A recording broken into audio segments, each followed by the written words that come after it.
I'm going to tell everybody in school, if you want to see my dad on YouTube, to say on it, the tape never lies.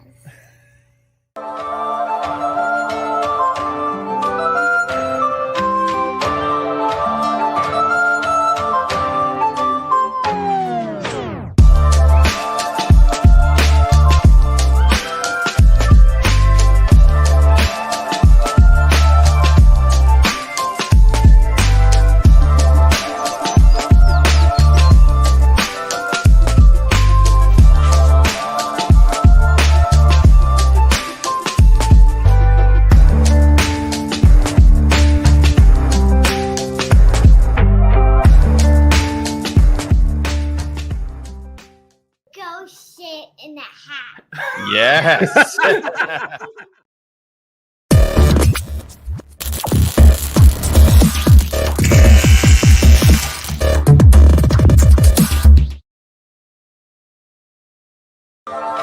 For Lord Cars.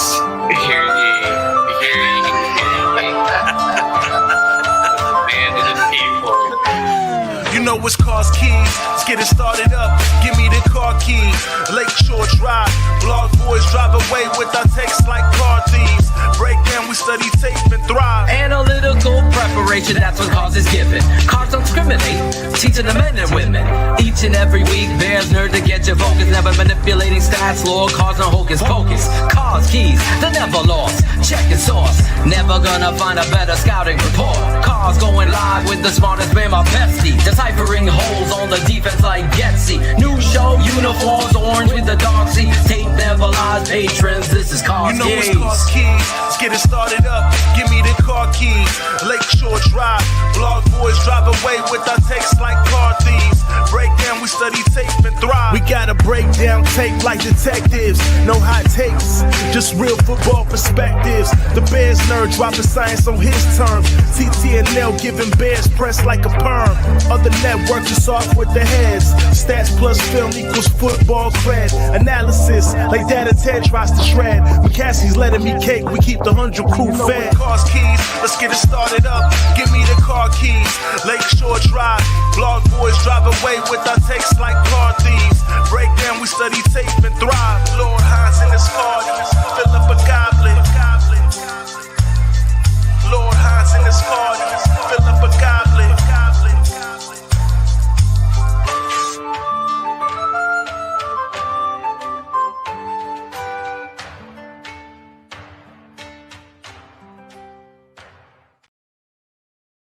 Hey, we are back. Cars Keys Season 2, Episode 30.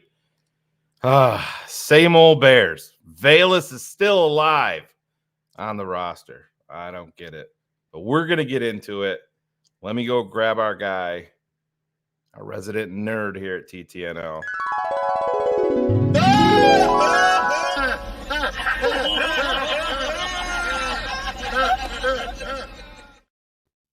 Here he is. So glad we could finally have a Valus episode. You know, I feel like it's been something we've ignored all year long. But I wish I so happy on draft night when that I still think about Matt Waldman's reaction. I was pissed, visibly pissed at the pick. And Matt Waldman's like, well, if you like drafting one trick pony, maybe a gadget player, 71st overall, I guess he's your guy. So that was the kiss of death from his first foray in Chicago. That is the ultimate. You know, is she cute? She's got a great personality type of compliment, right? Like, right, yeah, exactly. that's not there. That's not there. It's tough, man. It really does make me question Ryan Poles. You and I talked a little bit with it pre-show. Other than him being drafted 71st, that's the only reason, Cars, he's on this team. If you release him today, nobody's going to claim that contract with him as a third rounder. He's going to, if you put him on your practice squad, what are we doing here? He's going to be inactive on game day anyway, right? There's just it's going to be like last week because, you know, there's no place for him. So I don't don't understand. And it's not, you know, everybody all up in arms about the Darrington Evans thing, you know, and Travis Homer being on the team. You know, Homer's a fantastic special teams player. When you're the 4th-string running back, that makes a difference. But you're not. And he's Bayless isn't gunning on punts or kicks. He's just doing returns and gadget plays. There's no value whatsoever. Yeah, and the one thing with, as much as I'm a Darrington Evans fan, I think he's got a place in this league, you know, to make some noise, and he's bounced around, but that's the life of an NFL running back. Travis Homer, with, like you said, the team's ability, and he's a plus pass blocker, you know, as a running back, and that is critical when you're talking about a team that's, you know, ushering guys in and out and switching positions on a weekly basis. But then again, we're also talking about a 4th-string running back at the end of the day. You know, there's very few beloved positions in the Bears, more than like 4th, 5th, 6th-string running back, like 8th-string wide receiver, all of it. You know, like when you start getting past 3rd-string running backs, you're not getting offensive snaps. All your snaps are just tend to be in special teams. The only time that Homers really saw the ball on offense had been when we lost. You know, we didn't have Foreman active, and we lost both running backs relatively quickly back to back. Otherwise, they don't play. You just these snaps, once you get through even the top 2, like Roshan snaps have been kind of down and limited for sure. And so it just becomes a thing. Where are you going to get the value? I think Homer is one of the leaders in special team snaps. As little as it is, that's what he does. He guns, he does it all. It's, you know, but again, back to Bayless, there's none of that. Right. His special teams value is to go like this on every kickoff and just wave it off. There is no value. And I do understand the special teams aspect to it. I think honestly there's upside to Darrington Evans as a guy that can make plays. And again, I hate giving away guys like that when overall you just need dynamic players, guys that can make something out of nothing. And I don't want to overrate his overall value. And listen, we've gotten to know Darrington personally here, had him on the show a bunch of times, talked to him offline. Great person, you know, away from the football field. But I just think he's got a place in the NFL, and I'm not talking practice squad. He deserves to be rostered someplace if it's not in Chicago. And, you know, at the very least, I hope they add him back to the practice squad. We'll see what happens. You look around at some of these back of the roster running backs, and Evans is better than a large chunk because he may not be a plus, right? But he adds value in the pass game, value in the run game, and he's a willing blocker, right? So he's got a lot of different skill set. And to your point, you know, a couple of those bullshit penalties that got called on big runs of his, and all of a sudden it looks a lot better. So it's running back has now become such a devalued position that you start getting the 2nd and 3rd-string guys, and they're looking for one trait, right? And it tends to be breakaway 4.2, 4.3 speed, and those guys just don't. You know, that Chris Johnsons aren't coming out every draft, and so you've got to diversify, and it's kind of one of those offensive conundrums in the NFL right now. The 2nd and 3rd-string backs are just one-trick ponies all over. Yeah, you know, and I like I said, I do get it, but if it's me, if I'm controlling this roster, he's got a spot for me. You look at what happened in the Washington game when we had to turn over all of the carries to Blasingame.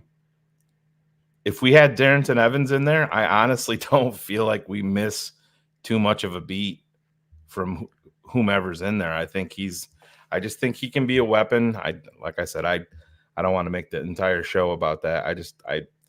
I'm not No, stoked about but him being gone. you're right.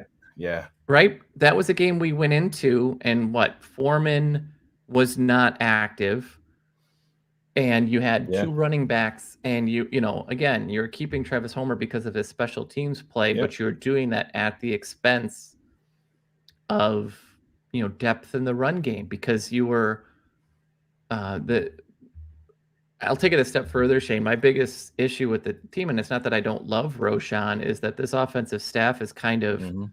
anointed Roshan as From day one. that type from day one as Yeah. that player, and Yep.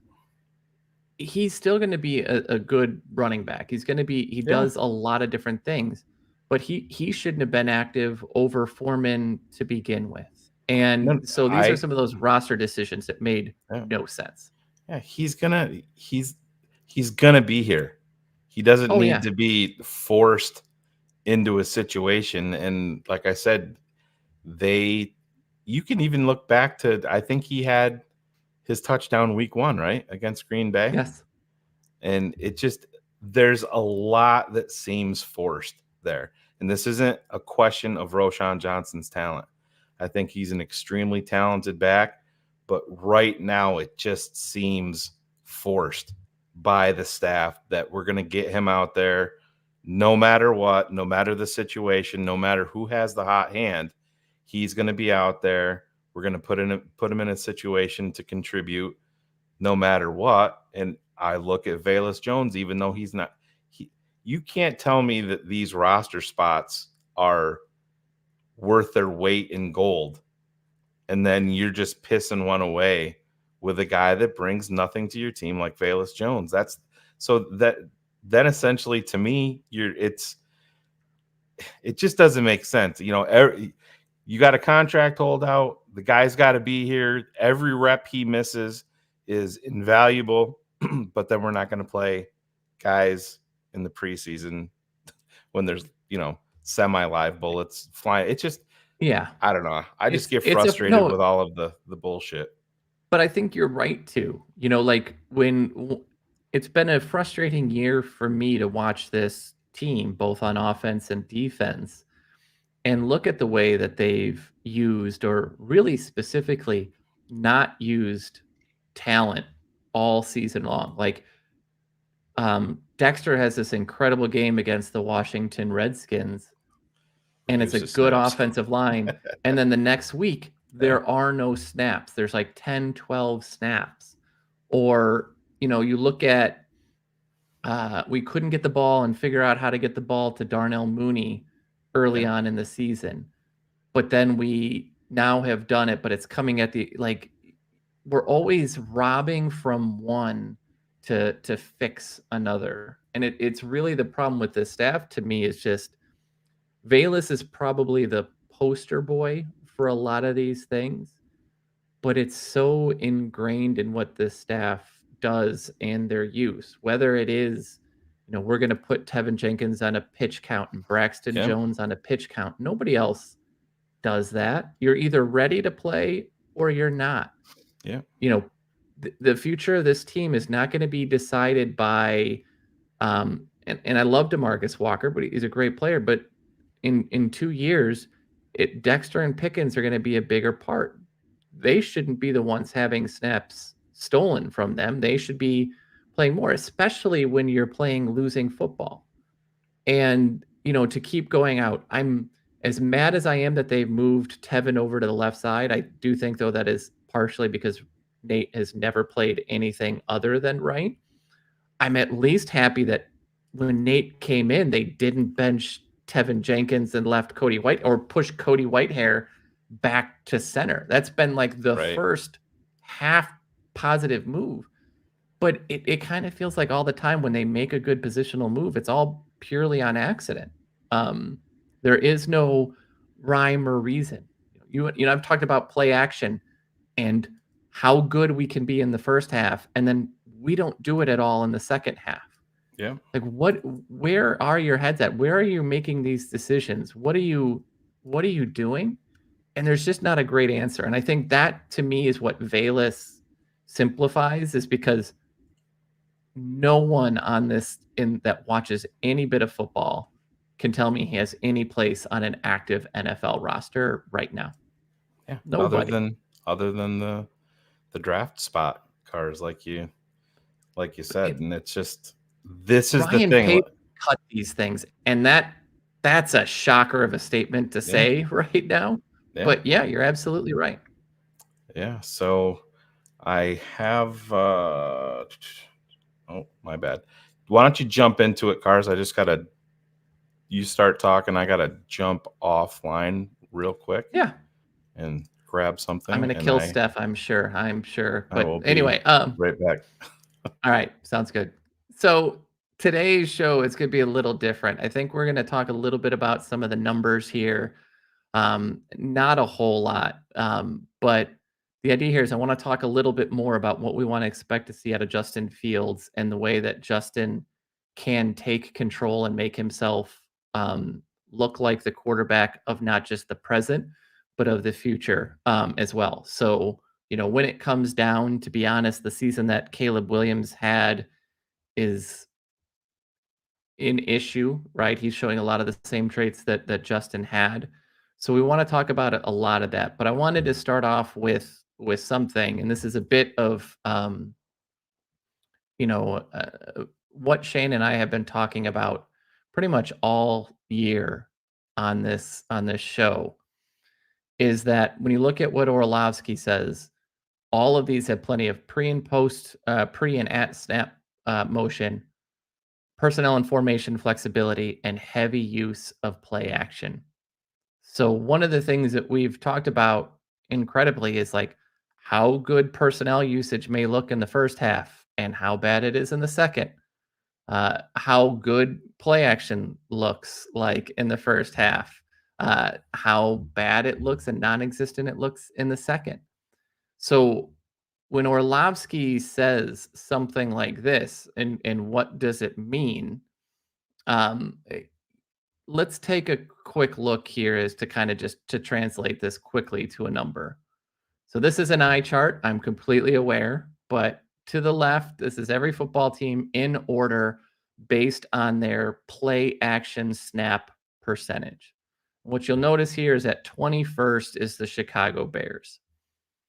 What you notice in a lot of the offenses above us, and I didn't have enough time this week to go into the numbers, but like Kansas City is behind us in the number of play action snaps, but they are 8 spots ahead of us in the total number of yards off of play action.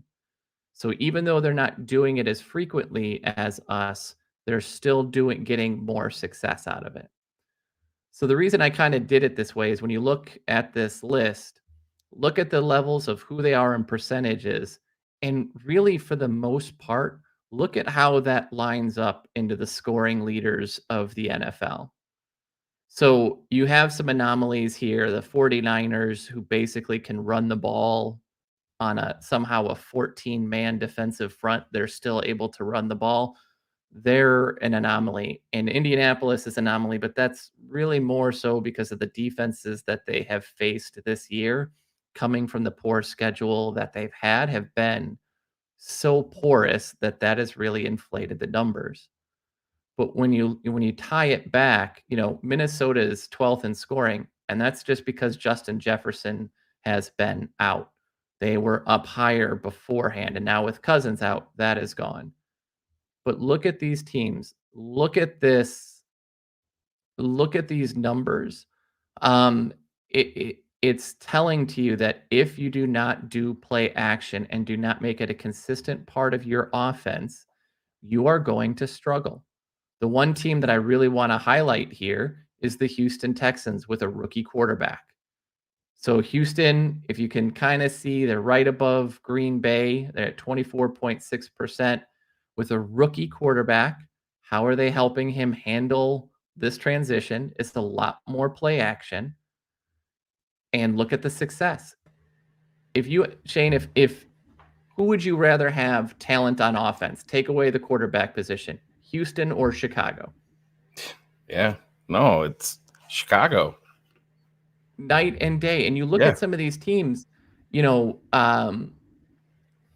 what's made Detroit so good. Ben Johnson does not get a really good enough credit for how he's not really of this type of mind. His background is kind of different. It wasn't, he looked at the way things that McVay leveraged things and he changed the offense for this. Our guy tends to look at it and say, this is not who we are. And so I did want to answer this question. It's not, the scheme is not the same. When you talk about schemes, you're really more talking about trees, right? So we're talking about Slowick and Shanahan and Getsy all being basically branches or leaves off of the Shanahan tree. These guys all call plays differently.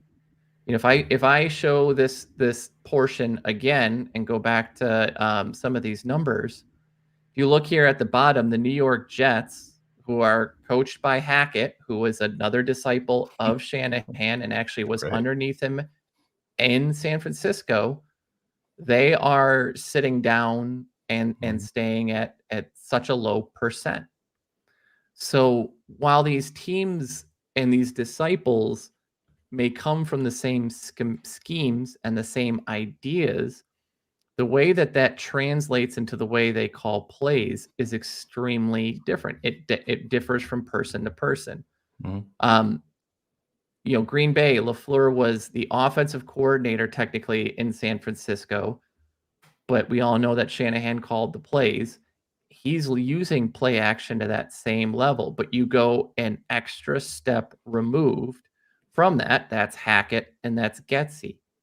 The one thing that Getsy has taken from LaFleur is LaFleur's been really bad at leveraging different formations and leveraging 12 and heavy and use of tight ends. When it gets to the second half, we're running 11 personnel 85-ish% of the time. So it's kind of one of these things of when you take, again, so the first branch of that tree tend to be relatively close, but once you get a branch off of a branch or a branch off of a branch of a branch, which is way too much nerdy tree talk right now, but these guys they aren't the same. So when you talk about, you know, they come from the same group or they come from the tree, you are so far removed. This is not like a rural Mississippi tree that is as straight of a line as possible. This is just far out. And I think, you know, if I look at one of the comments here, I think this is probably the best way to look at it, is that it's complete randomness. Yeah, he's playing Madden. Yeah, it's what we saw in Nagy as well. Yeah, some guys want to go 3 wide all the time. And if you take a step back, that is what McVay did in the Rams when they were really good. But if you look at where they are now, they're 22nd in scoring and they're the 28th team overall in play action. Now there's a lot of talent still on that offense. You know, Puka is looking great. They have all of that. Why aren't they scoring more? These guys just get in ruts. These coordinators all of a sudden say, my ideas, my scheme is what matters. And it's guys like Ben Johnson and Slowick that say, this is the way I want to call things.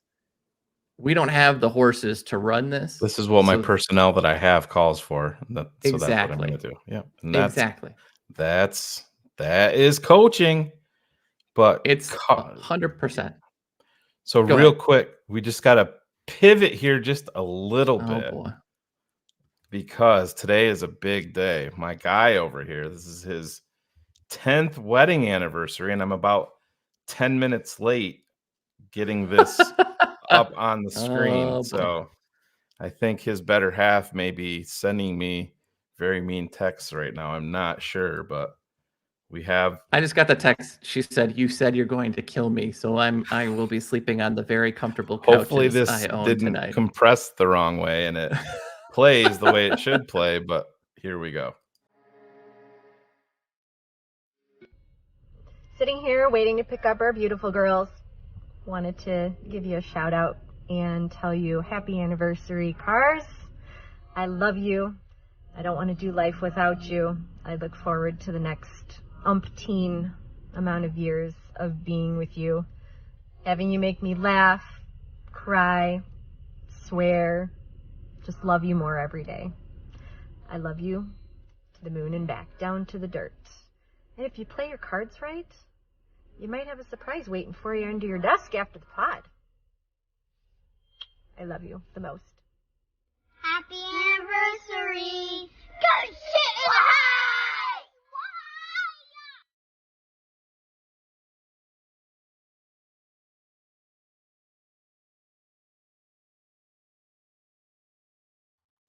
So she did good, man. You did.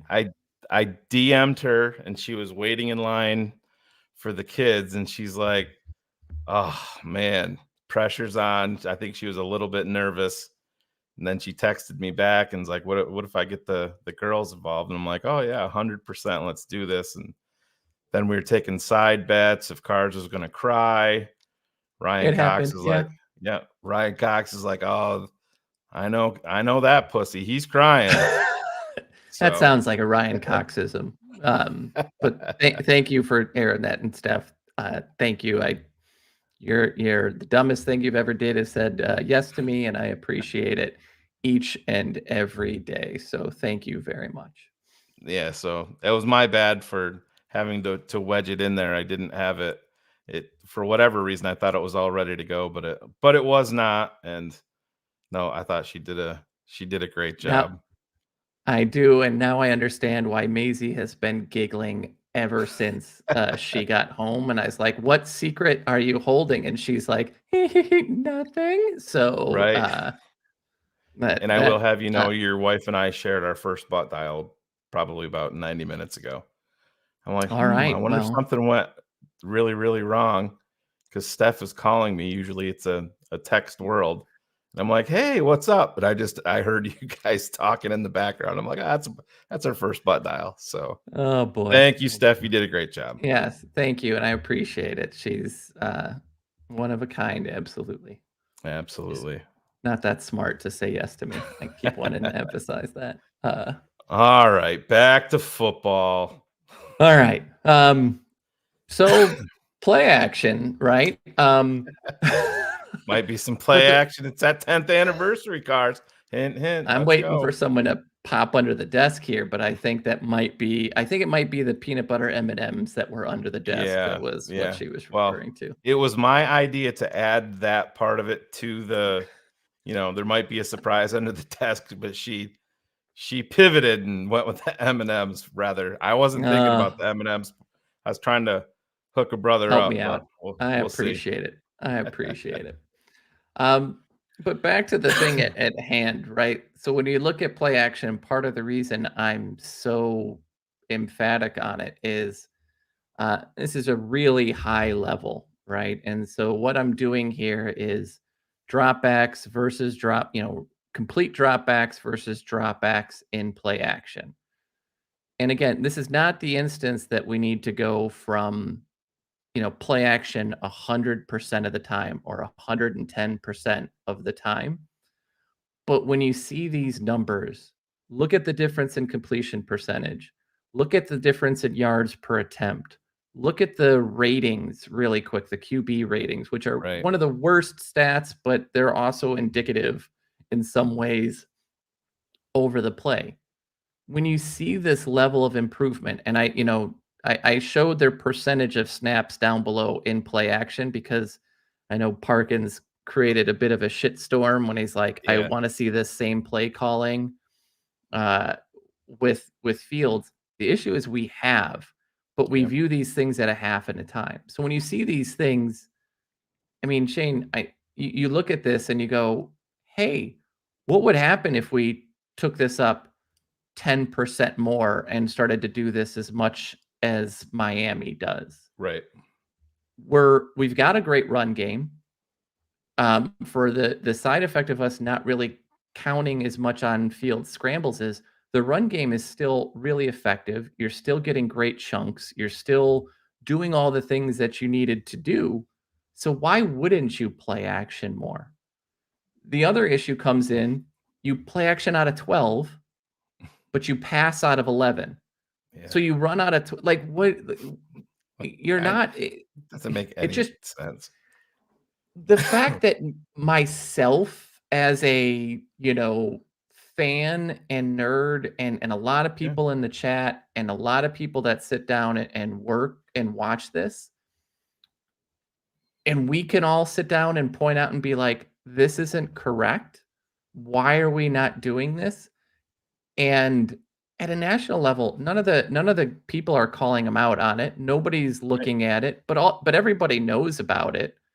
The issue is just, hey, Getsy has an idea of who he wants us to be, It's and it's not 12. who we are. It's Yeah. 12. Always 12. 12, 12, 12, 12, 12. But And yeah. the hardest part about it and saying that this year is we don't pass enough out of 12 to really make those numbers Right. viable, because if you look at it, when you get into the first half, it is like 60, 40, 11, and then heavier sets, 12, 21s, 13s, etc. When you get to the second half, it is 85% 11 and 15% everywhere else.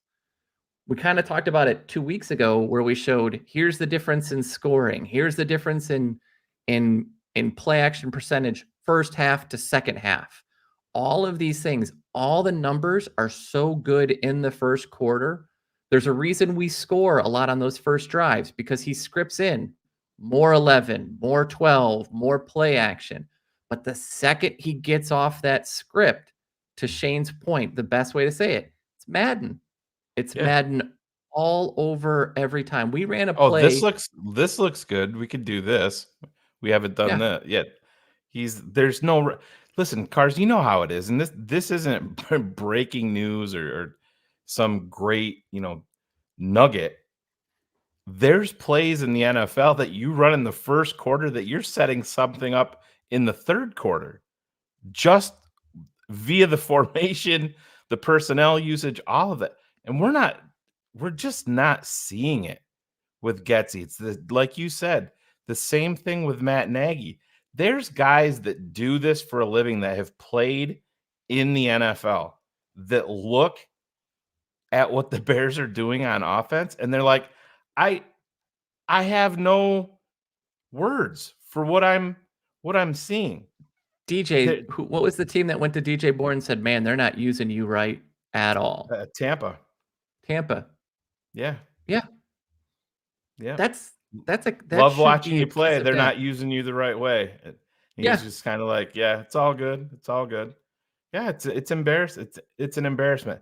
Now, Cards, I think I know your answer to this question. I asked Phil about this. I believe it was on BHL after the Panthers game.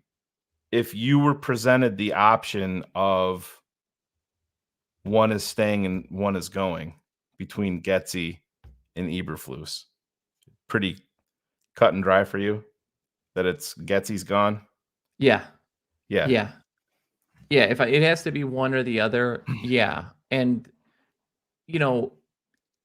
I say this name quite a lot, and I know that John's made his spooktacular little article where he's like, you don't want Justin in his third offense in so many years, but yeah, I mean you hired Jim Caldwell, who's trying to get back into the league, who calls a good offense, who understands personnel usage. Yeah, you move on from Getsy. There are other guys around, even in a 1 year. Like the biggest issue is always going to be if you keep Getsy or keep Flus, he's kind of going to be a dead man walking unless thing turns around. There are going to be older guys who know what to do that still Caldwell wants to coach in this league. He could take this as a showcase. If he quote unquote fixes Justin, what does that do for him in the league? A lot. So yeah, I would absolutely, Creighton, you're right. Ken Dorsey should be first and foremost. If anybody knows that my spirit animal is Warren Sharp, he But wrote an article. if you're Ken, let's just sit real quick, not the button, but if you're Ken Dorsey and Eberflus launches Getsy, if you're Ken Dorsey and Eberflus wants to hire you, are you going to take the job? So I'm not sure he does, Cars. So it's 50-50. I think a lot of the league recognizes that he was a scapegoat, and Sean McDermott, who is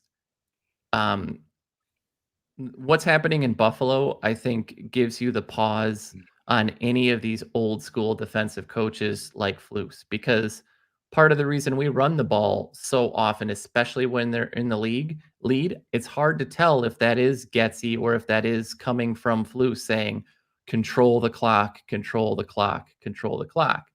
Saying all of that, I don't think if there are other options out there for offensive coordinators, he would 110% take those. But I don't know, like, is he going to get a shot in New York, or because Kafka may try to bail because that's a shit show. And if your choice is Dable or Flus, you would come to Flus because you would say, at least there I have pieces. Sure. I don't think it's realistic. You're right, but it's nice to dream. Yeah, I just to me the move is, and I know a lot of people hate the thought of it, but it's got to be. I think you got to clear him. You got to clear out the staff. You can't keep him. There's.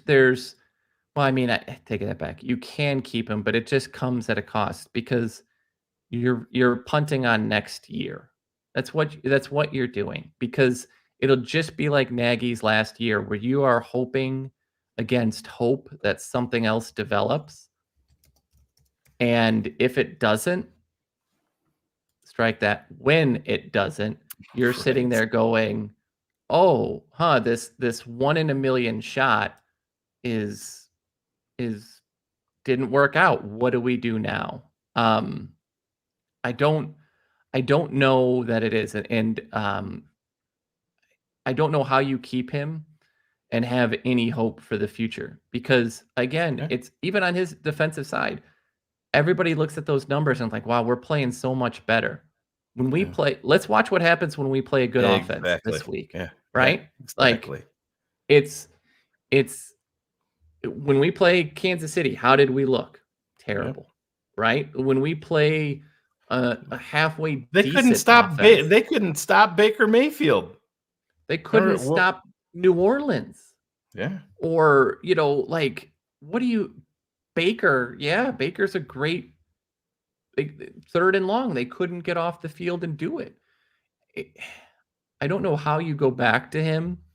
I don't know how you I just don't know how you do it. And it's such a problem to sit here and be like that there's a rumor that he's coming back. I tend to believe more the Breer story, that Kevin Warren has had enough, and that he may add the only thing that I take from that is Poles may return, but I'm really excited that the exact phrase was to rebuild the football operations side, because even with these changes, we're still extremely thin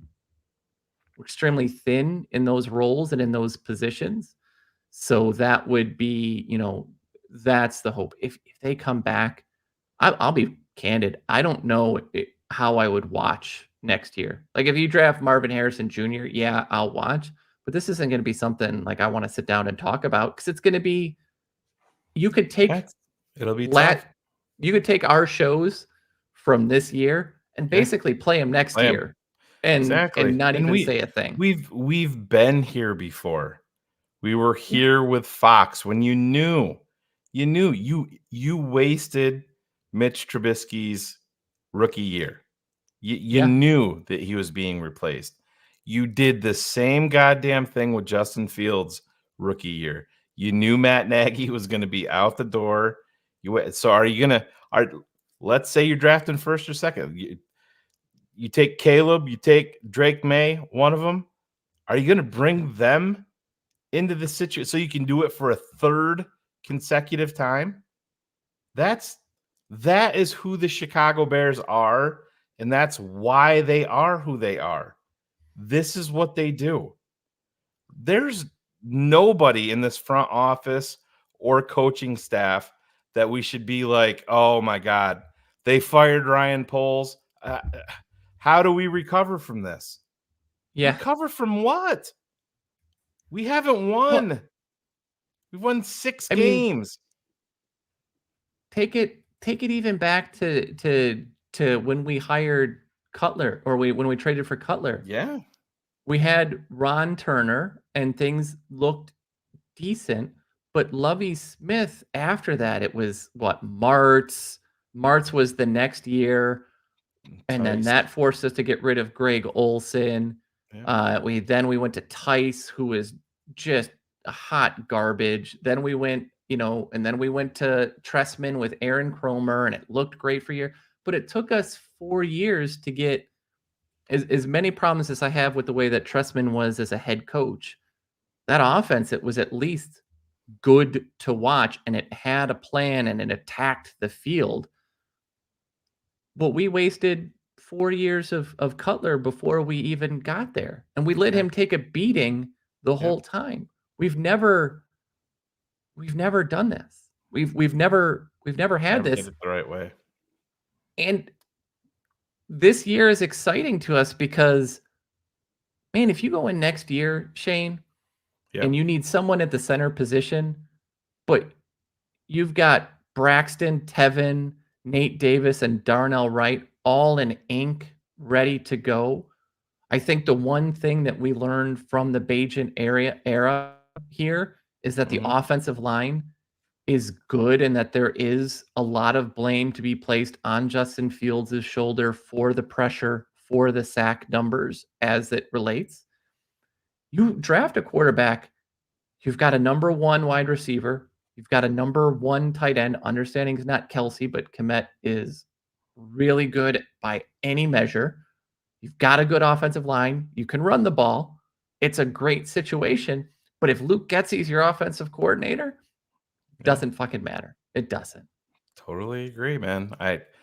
I just don't know how you go into a year. I know Adam John's article was talking about how important continuity is, but at what point is continuity just continuity? It doesn't mean that you're improving. You know what I mean? I mean, Matt Nagy was given what, 3 years? Yeah. And he had a 6-game stretch or an 8-game stretch, and that was it. It went, and it was the same thing. Go back to Fox. Everybody remembers the Thanksgiving night game in Green Bay. We're like, here we go. This is the turning point. Fox has credibility as a head coach. We just went into Lambeau on Brett Favre night, shocked the world. We're going to turn it around here. We've had so many of those games. The New England game last year. Oh, here, the Pittsburgh game the year before. Here it is. This is the launch point. I mean, Tom Thayer, to his credit, they were asking him about the Carolina game. He's like, I'm not excited about that. He goes, actually, I'm very disappointed. He said, we beat the Carolina Panthers by 3 points at home, 16-13. He's like, it shouldn't have been close. There's problems. It's who they are. And listen, I'm so sick of Flus and you can say whatever you want about pressers and everything. Cars, sometimes he sees the vehicle coming down the highway with their headlights on and the horns blowing, and he's just standing there talking. I'm not going to get hit. Oh. I'm not going to get hit. I'm not going to get hit. And he's just lying to himself. He's lying to everybody that's in front of him, listening to him. And I mean, he looked absolutely relieved, Cars. You could see it on his face with the win against Carolina. I'm like, dude, Why is the pressure off of you? You looked horrible. The team did not do well. I mean, On defense, sure, but it's totally short-sighted because that offense is such trash. What did we do yeah, well on offense that game? You know, we yeah, keep kind of saying these things of what is it that the Chicago Bears do well? Right now, it is one thing, it is stop the run. yeah, Okay, that's great. What do you do well on offense? Nothing. yeah. What do you do consistently well on offense? Nothing. Do you think that they're going to stop the run this weekend, Cars, with a veteran quarterback? Like I sent you the thing today, 43 over the last 17 games at home for Jared Goff. And you can say whatever you want. I was never a Jared Goff guy. He has played fantastic football. He's got At warts. I get it. The last at 17 home, games that he's he's played at incredible. home, 43 touchdowns, 7 interceptions. I think that David, I think I picked last night. I think I said Montgomery's going to have 3 touchdowns Sunday. So the ironic part is, yeah, because the opposite of that is the last 17 games on the road, Jared Goff has 12 touchdowns and Right. 7 interceptions. That's my biggest hurdle with him always is he's Sure. so good. No, I don't. I think, to be honest, I think we will sell out to stop the run. But I think when you start looking at what St. Brown is going to do and how that's going to look, Yeah.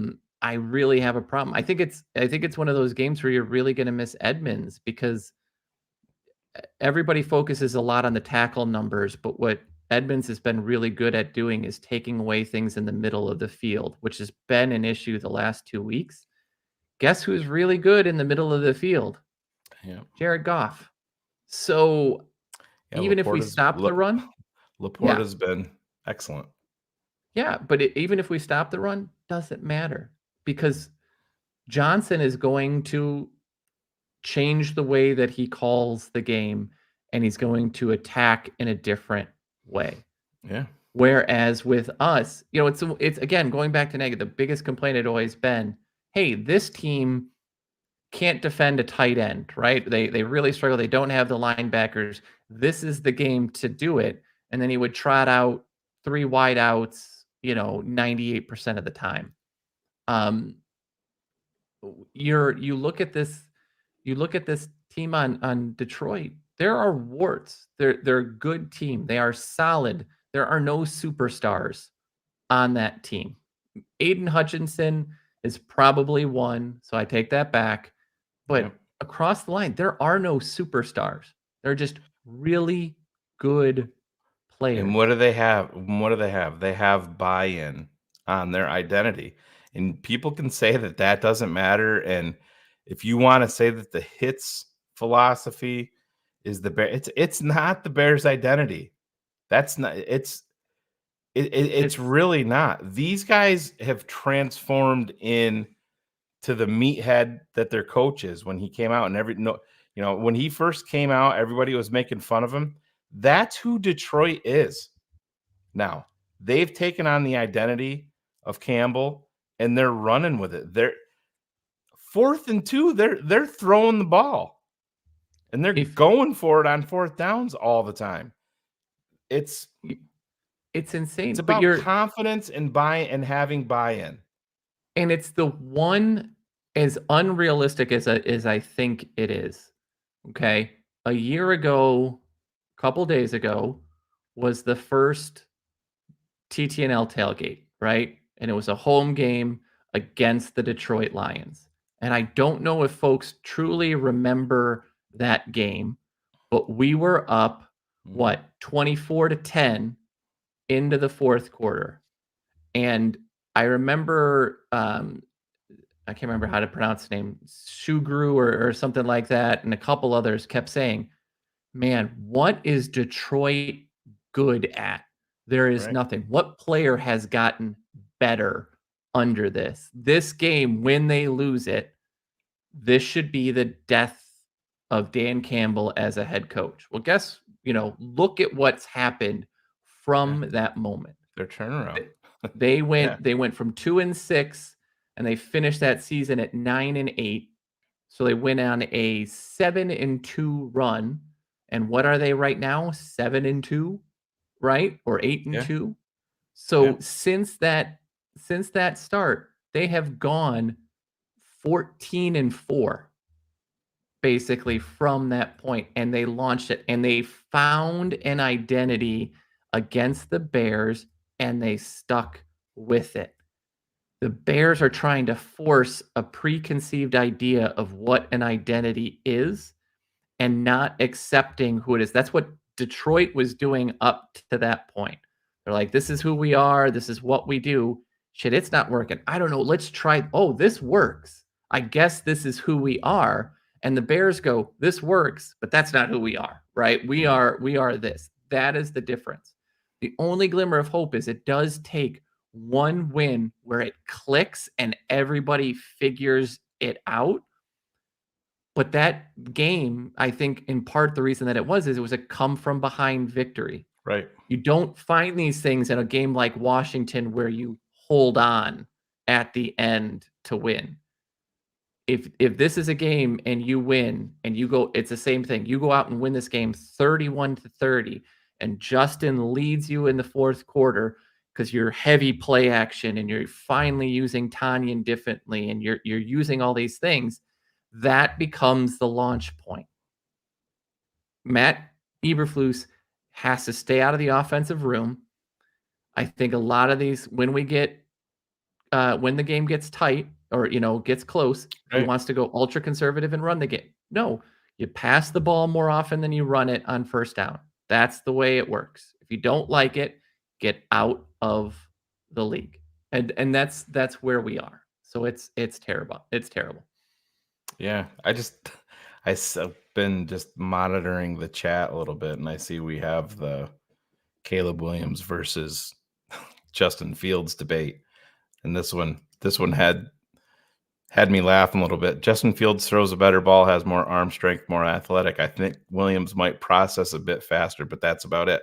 Well, that's pretty fucking important.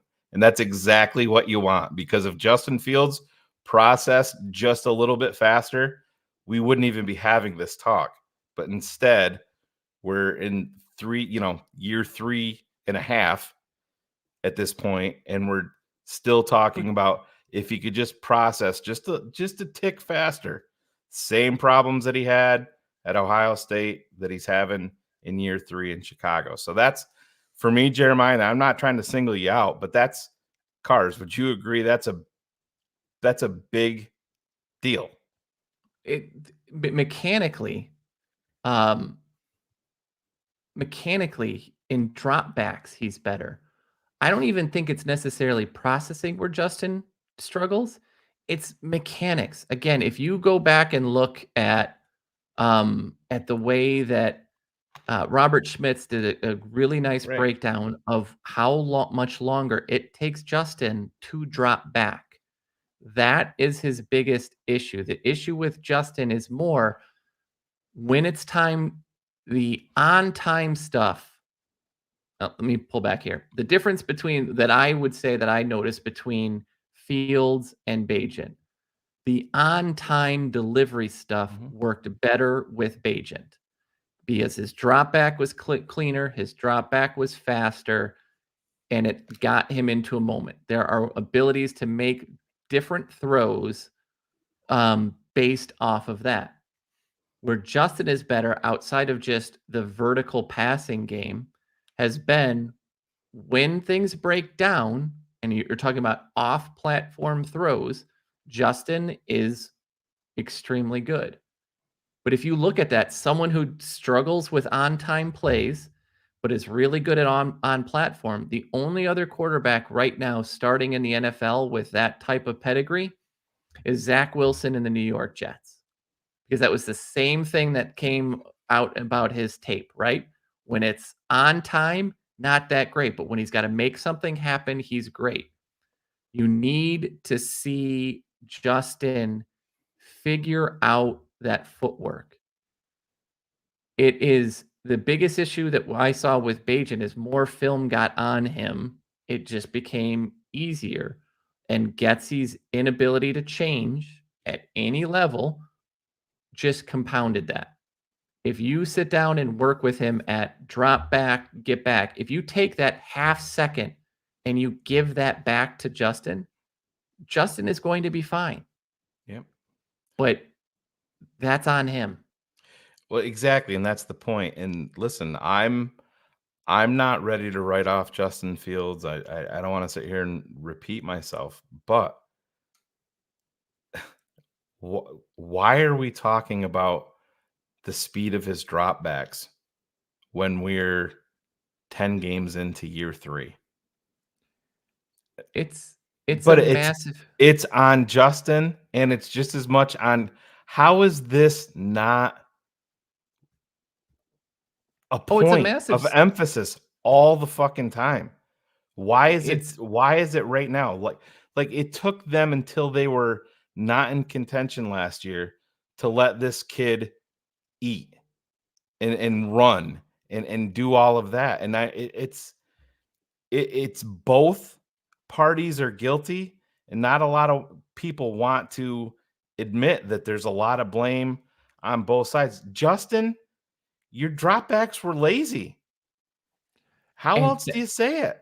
but everybody that sits down and says get under center, get under center, you can't get under center when your drop back is True. lazy.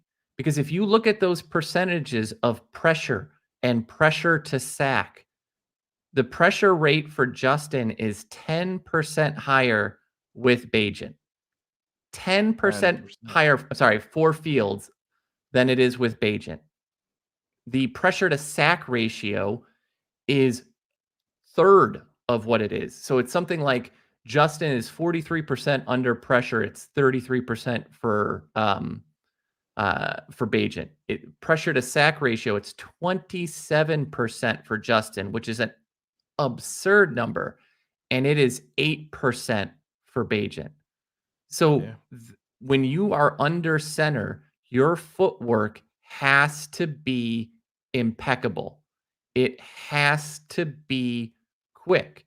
And what you're seeing is in some of these instances that those dropbacks are causing pressure to come on the inside because Justin should be a half second far along, farther deeper into his drop back when the pressure is there. That's why if you want to look, Getsy has a big part as to why they don't want to do shotgun, but the lackadaisical dropbacks are always going to be in the front of your mind because it causes pressure. Pressure causes things to break down. Balls don't come out on time. You're not leveraging all of these things. You're right, Shane. This is one of those situations. It is not all Getsy. It is not all Fields. Right. But this is just a bad marriage right now. And they can't. The biggest issue I have is they're playing chicken and there's nobody blinking right now. We'll see in this game how that looks, but all the timing is off. And that's why he's in shotgun Right. so And often. Cap was talking to Tom Thayer, I think it was this morning, and he asked him flat out, he's like, "You're there. Do you think privately Ryan Poles, Ian Cunningham, do you think these guys have consensus on what their next move?" Not talking who, Yeah. but essentially, let's just break it down. Justin is going to be here. Justin is not going to be here. Do you think that privately, when Cunningham and Poles are speaking to one another, they know and they already have their decision made? Cap said he believes they have made that decision. Tom Thayer came in and said absolutely not. I don't disagree with that. Yeah. And I think it's compounded because Caleb Williams isn't having the year that everyone expected. If I could draw a line here, and I know we've talked about this in the vaunted Ryan Cox text chain, but what's happening this year with Caleb Williams is exactly what happened with Sam Darnold his last year at USC. Yeah. He stayed an extra year. Everybody's like, oh, he's going to go number one. And what happened? Interceptions and fumbles derailed him. What's derailing Williams this year? Interceptions, fumbles. Well, and their right? defense is fucking horrific. Yeah, that's it. But like, Yeah, that's he's not I would say having that's that year that right. that they wanted. It's no different than Sam Darnold right now.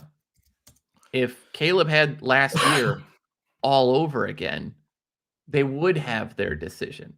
Yeah. Drake May has some great games, and I love that. Like, people are like, I went and watched that game, and I totally see why scouts are split on him as well. Right there, those big plays are there, and then there's those plays where you're just like, I don't even know what you're looking at right now. What are Yeah. you even seeing? What are you doing? I If any I one of those guys stood out, I think they would have made the move. Yeah, and it's I've said about Drake May. There's things there that I like that I know that I could build with, but I'm like Nate Tice he's Nate Tice's QB1 in this class, and I have some things there that give me big concerns. And listen, I have to dive into May a little bit more, but Cars, everything on the table. Carolina finishes with the number 1 pick, and it reverts to Chicago. Draft day comes along. What do you think they're doing? At this point, honestly, I think they would stick with Justin, to be completely you really? honest. I Yeah. do, because I don't, for some of the same reasons, and some of the different things. If Flus and Getsy are still here, they're sticking with Justin 110%. That would be my take. Yeah. But you're looking for one of these guys to sit down and really show you that they deserve it. Bryce Young had a great year last year. CJ Stroud had a great year last year. With the way that these seasons are progressing, Bryce Young and CJ Stroud would still be QB1 and QB2 in this draft, with the year that, if they continue to have the same year they did last year compared to the year that May and Williams are having this year. That to me is a problem. I don't think so. I think Williams is still the number 1. I do. You know how I felt about Bryce Young last year. No, I think totally you were on get board it. too, but I think even, I mean, we're saying that Williams he's got 3,200 yards, 29 touchdowns, and 4 interceptions. You know, he's not going to win the Heisman, but still, he threw 3 of those picks against Notre Dame in the first half. Yeah. You know, I mean, it's just the things that look, when you start to watch it now, who do you see? I see more similarities right now, especially this year, to Zach Wilson BYU than I do, the Patrick Mahomes stuff, right? Like, yeah, I never could talk. I mean, I think we can go back to Draft Mob that year, Cars, and I think all of us to a man said that we wouldn't even touch Wilson in the first round. Completely agree. Yes, we did. But what I'm saying is, like, the play that I'm seeing is, oh, no, I understand what you're saying. The on-time stuff is still missing with him. Mm-hmm. His athletic ability carries him so far, but if you want to look at what one of the most important things to a quarterback is, it's the on-time play. Brock Purdy is not a plus trait on anything, both physically, arm strength, anything. But what has he been really good at? Getting the ball out when it needs to go out into the player's hands. That is 90+%. Some of these big plays, some of these big things, those are 10%. Here's, not that it seems like we're going down the draft hole, but here's some, I love it. It's fine. Some numbers. Better than talk about this team. 55% of Caleb Williams' passes are delivered in 3 seconds or less. 55%. 64% of Drake May's passes are delivered in 3.0 seconds or less. 70% of Caleb Williams' passes are completed in 3 seconds or less. 74% of Drake May's passes are completed in 3 seconds or less. 18% of Caleb Williams' sacks are within 3 seconds or less. 18%. 40% of Drake May's sacks are 3 seconds or less. I don't think any of that is, earth-shattering news, but where I have the problem with people is when they're getting on Caleb Williams. If I go back, I think I have those numbers here too, in terms of, so let me see if I have that right here. I don't think I deleted it, but his defense cars everything is 36 points or maybe the low one was 32 points. In all of his losses, the defense has given up 32 points or more, and a couple of them to Utah, where there was one like in the 50s. It's not, to me, it's not the matter of wins and losses. And I think the issue that I have, and this is just the way that it works for me, the numbers that you see when you look at it look really good. But when you come away and you watch that Notre Dame game and kind of subsequently how bad he looked the next week or two, where it kind of stayed on, those are the things that carry on for me. Like you look at, what was it? Yeah, Notre Dame. He didn't throw any touchdowns the next week against Utah. You look at what happened against Oregon and those numbers. It's just, some of it is just now having watched so much of Justin and seeing those similarities, it makes me gun shy. He looks great when he can hold the ball and he can move around and he can let things happen. But those plays don't happen in the NFL right now, consistently, at least. Right. The I quarterbacks think, that are go ahead. I just think talent plays into it too. If we're going to go back to college, if we're comparing who Justin had to throw to in college versus who Caleb Williams has been throwing to at USC, that's, it's not even comparable. No, at all. it certainly isn't. You're right. A big, and this is why when you say that you can't leave any stone unturned, that's why. And a lot of it is going to come down to sitting down. Listen, if they've made the decision to move off of Justin, you have to sit down with these guys. You have to be comfortable with these guys.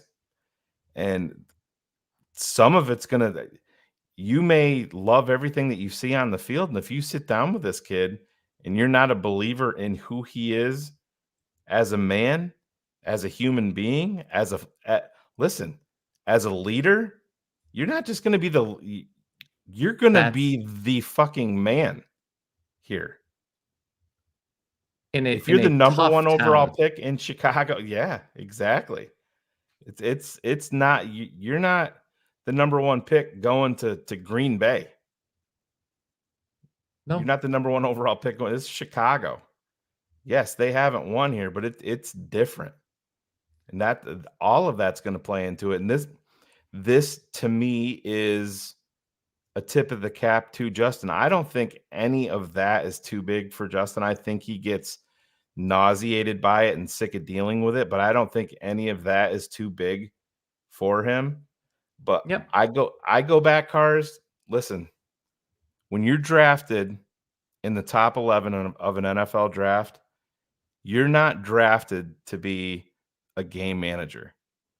You're drafted as a quarterback to come in here to be the focal point of your team, not to be a win with guy. You're going to be a win because of guy. And if you want to change the narrative, it's pretty fucking simple. Go to Detroit, kick the fucking doors in, come home with a W. That's not just Justin. That's this entire organization. Justin can lead it. When you're the guy at quarterback, not everything's going right in front of you. Sometimes you have to supersede all of that with your abilities. That's kind of where I'm at. And Cars, at this point, we haven't even talked about contract. That's going to be a big fucking factor. That's one of the scariest things, the odds are really stacked against Justin, to be completely honest. And what I mean by that is, what quarterbacks? Let's remind ourselves that the rookie pay scale structure started in the 2011 draft. So in that time, not counting this past year, 137 QBs have been drafted. And you can go look at draft history and walk through that.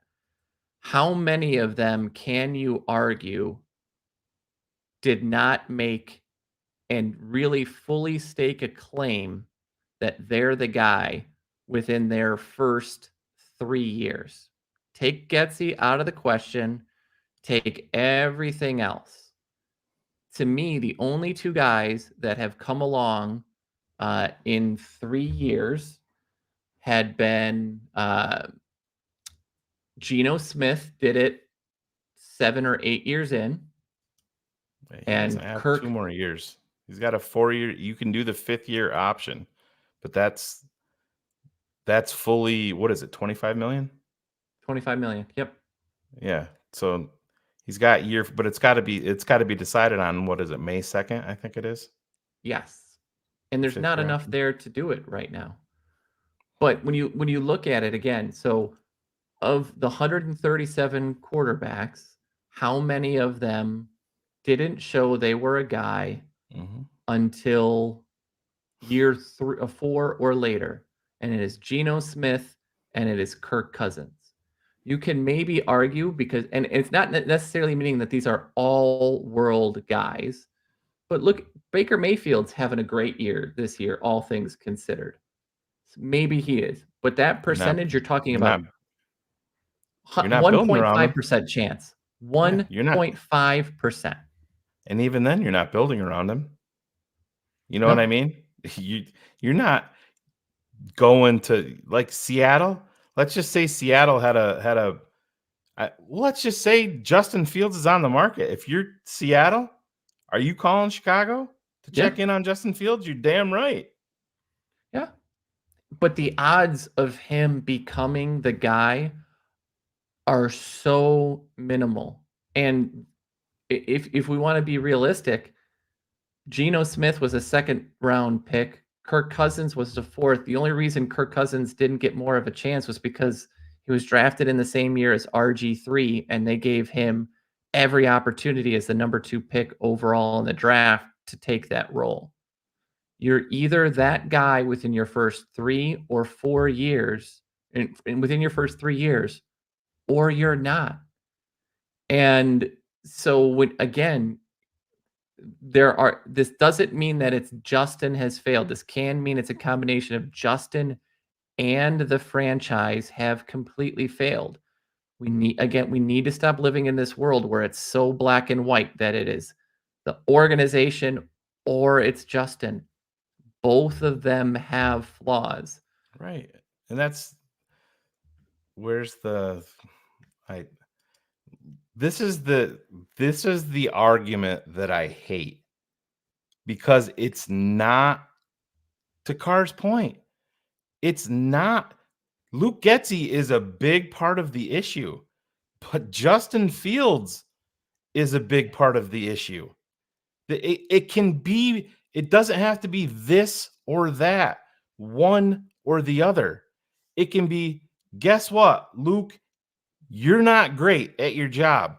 Justin, you need to improve.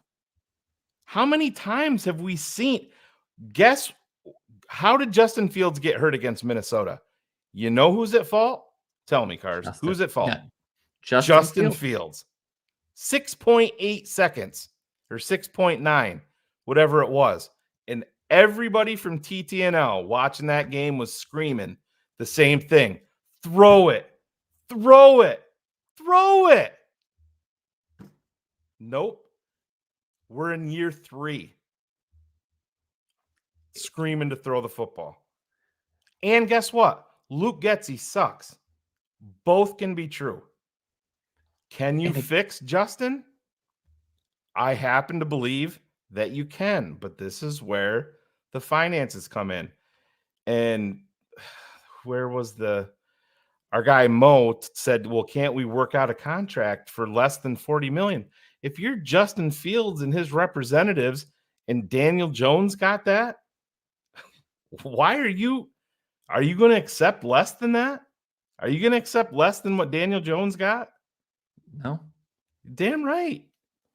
It's 'Cause, business. I mean, Daniel Jones took what, like 16 touchdowns and 7 interceptions or whatever ridiculousness it was. What was his last year? Hold on.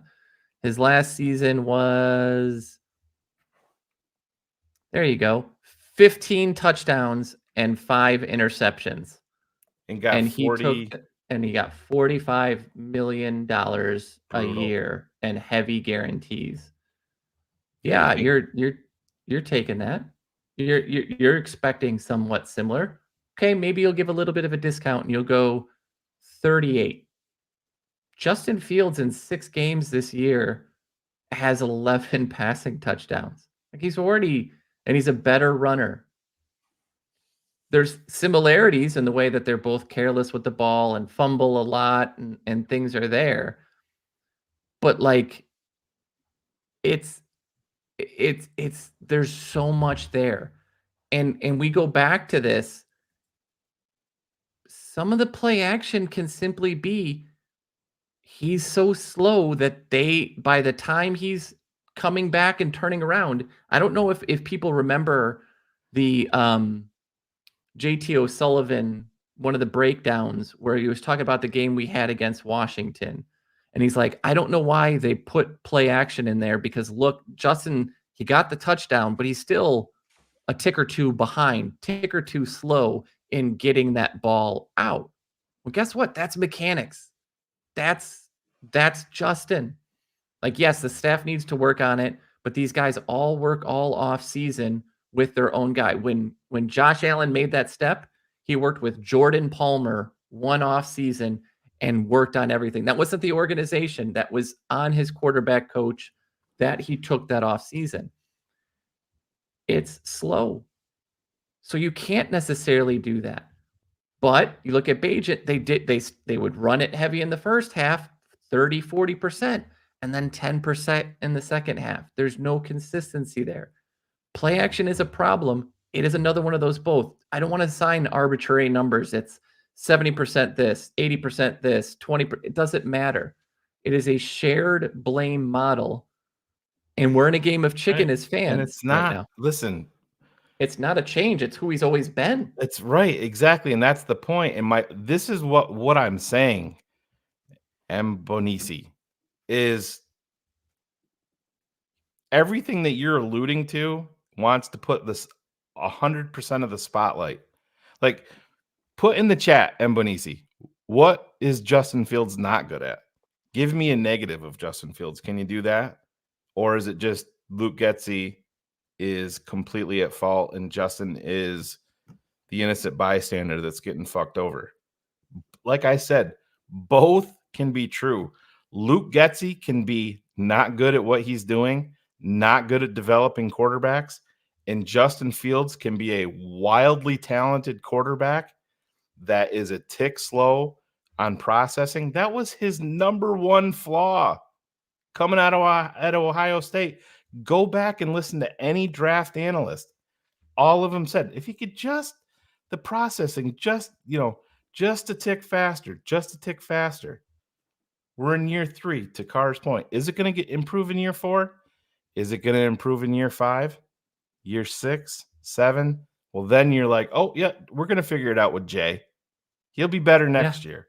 He'll be better next year. He'll be better next year. Can't let him go because then he's going to be a superstar.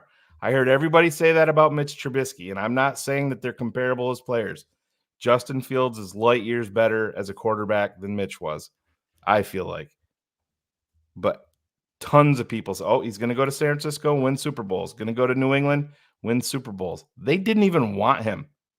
They didn't even bring him in, and that's what Kenny everybody was Pickett saying. is garbage, and he can't play above him, right? Like there's something there, and you know, again, and I'm not trying to pick on you, but I think what's interesting about this again is what can we, if you want to say like there's not a way to evaluate, there are certain things we can evaluate. If the same offensive line is giving up less percent of pressure, significantly less sacks over a period of time, and all that's really changed is not the play caller.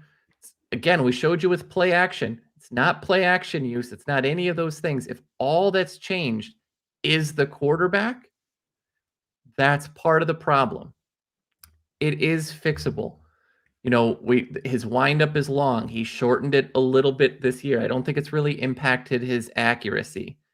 I think, and it's not. I'm not saying this because I want to sit down and want Bajent, but Dre is 100% correct. The guy he's been working with is not the right person. He needs a new coach. And again, if you want to say like when has he had decent protection, why is the same line protecting better? It's because Justin is slow in his dropbacks a lot of times. These are the things that happen. Some of that is on the quarterback. People keep track of stats of how many sacks are actually the quarterback's fault. It's the way it's been explained to me, Shane, the best since about the Dorsey firing is good quarterbacks get their guys promoted. Good quarterbacks get guys who are not qualified for the job, get them promotions to be head coaches somewhere else, to fail somewhere else. Bad quarterbacks or quarterbacks that can't live up to it oftentimes get offensive coordinators fired. There's a reason that the number one quarterback in every high school class, the ones that tend to be believed to be the most transcendent guys. I'm aging myself. When Ron Powlus went to the Notre Dame Fighting Irish and he was the greatest quarterback of a generation, never made a pro roster. Jimmy Clausen was supposed to be incredible, never made a roster. The quarterback position, we look at traits, we look at capabilities, right? We look at these physical things. It doesn't matter. Like one of the best quarterbacks, that you have seen, they don't all have the Aaron Rodgers arm. There's a lot more guys that are like Josh Allen that have that incredible cannon of an arm, but cannot do it consistently. Josh Allen is still the same quarterback he has been. He's careless with the ball. He still fumbles too much. It's still the same. He's never changed. But now that the defense has fallen apart, now he can't be that quarterback. And now it looks worse on him. It just kind of means that we anointed Josh Allen to be on the same level as Patrick Mahomes for 2 good years. And guess what? He regressed back. Geno Smith, not that he's having a terrible year, but man, he's not having last year. Some of these guys peak and they put in 1, 2, 3 years. And that's it. That's who they are. And it's a problem right now. And there's a reason that the quarterback position is where you miss the most, more than any other position in round 1, because you have it and you don't, and you win. You don't have it and you don't lose, or you don't win anymore. And that's kind of where we are. Oh man, it's fun being a Bears fan, right? Yeah. And I guess the if I can, I know we're running long. I just want to do one last thing because we kind of talked a little bit about Justin and a lot about Justin, but not in the right way. If you want to know when Justin it's starting to click, and when he's starting to throw with anticipation and processing, Look at this chart and look at the throws to the middle of the field. I really want you to start because we're going to see Jared Goff here in the top right corner. But CJ Stroud is up there. Brock Purdy, Kirk Cousins are down there, over there. Tua is there. When you look at how frequently you throw to the middle of the field, what do we all know about middle of the field throws? There are tighter windows, tighter coverage. You have to throw with anticipation. You have to throw, I'm going to repeat that, have to throw with anticipation. You look at the left-hand side here, Justin and Kenny Pickett, they barely use the middle of the field. And that is because they either can't see it, they're not getting back into the drop, or they're not confident enough to fit the ball into those tiny windows. The really good ones are pushing the middle of the field. For all my complaints about Kirk Cousins, he is wonderful at exploiting things in the middle of the field through play action. There are plays in the middle of the field. I know you and Phil show them every week. Those balls aren't getting thrown. Right. And that is on the quarterback. There are plays. Yes, we run a lot of wide receiver screens. Absolutely. Do we run too many? Absolutely. But what are you going to do when your quarterback doesn't throw into the middle of the field? And again, this is when we sit down and say, these are the two things. If your quarterback cannot drop back fast enough and won't use the middle of the field, what are you supposed to call? That's where we are. And it's the unfortunate side effect of everything. So if Justin wants the three things that he needs to do, if he wants to establish himself as the starter for the future, he's got to be quicker on his drop back. He's got to have better mechanics overall. And last but not least, he's got to attack the middle of the field and make some of these tight throws. And I just don't even care anymore. Some people really need to get an absolute life. All I'll say is keep bringing it, fuckheads. Keep bringing it. Yeah. Your stories are so wrong. It's hysterical to me. But, you're showing everybody because you have a life to go create multiple accounts to do this shit. But that's how Justin does it. That is on Justin's shoulders from here, right? So Justin has to show his improved mechanics and footwork, and he's got to attack the middle of the field. That will make him supplant himself. I think Tom Thayer's right. They don't really know right now what to do because Justin hasn't anointed himself or taken the reins, and I don't think that Caleb or Drake may have either. So that's basically why I think they haven't made the decision. It's in his control, and we'll see starting this week. This is a good matchup for him to start to show something.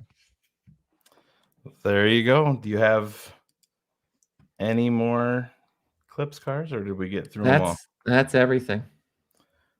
Well, I know we went a little bit off course, but something tells me that episode 31 and beyond are going to be much of the same unless this Chicago Bears team decides to figure things out and figure them out fast over the next 7 weeks or so. But hey, make things easier. Go to Detroit, shock the world. Start there. Look at the Cleveland game and tell me that again, because that's not the case. That's just literally his first game. It's not the same. It's way different. You look at the 8-game stretch last year, he played much more freer in that stretch than he's played every year ago. Right. Or any other game. So other than that, I think we're going to get out of here. Cars, I know you probably have to run to the hospital and take care of Joe Burrow and check in on your guy here, but the Bengals nerd is super concerned right now, and we'll figure that out. So I'm assuming we will not be back next week. Right. I think there's this Thanksgiving thing. And I plan on being in a food coma stuffed with pumpkin cookies at this point, so that won't be happening. So other than that, we will see you guys soon. There's going to be lots to talk about, I promise. But Bears versus Lions this weekend. We get back to these afternoon games just for a little bit. BHL for the patrons will go live at halftime. BHL will pick up immediately after the game goes final. And it looks like this is going to happen. If you are a TTNL network patron, Christopher Jackal is going to be the man on the scene at the Super Bowl this Sunday down in Connecticut as DDP's Venom team plays Berlin in the Super Bowl. And we will be live streaming it for all you TTNL network patrons so we can put our support behind Tate and Devin and DDP down there as they go for the Super Bowl against the team that beat them earlier this season. But beyond that, Cars, real quick, you got a prediction for the game? Mine was 33-16 Detroit. Yeah, I just put it in the chat. I said 31-17 Detroit. Okay, so I don't really very, see very it. close. Yeah. Absolutely. So, well, let's get out of here. Happy anniversary. Go give those peanut butter M&Ms hell. I know it's going to be a fun one, but that's 10 pounds, I think, of peanut butter M&Ms, so I'm going to be in a happy place for a long time. Perfect. See you guys soon. We're out of here. Cars, keys. We'll see you in a couple weeks. And we're out.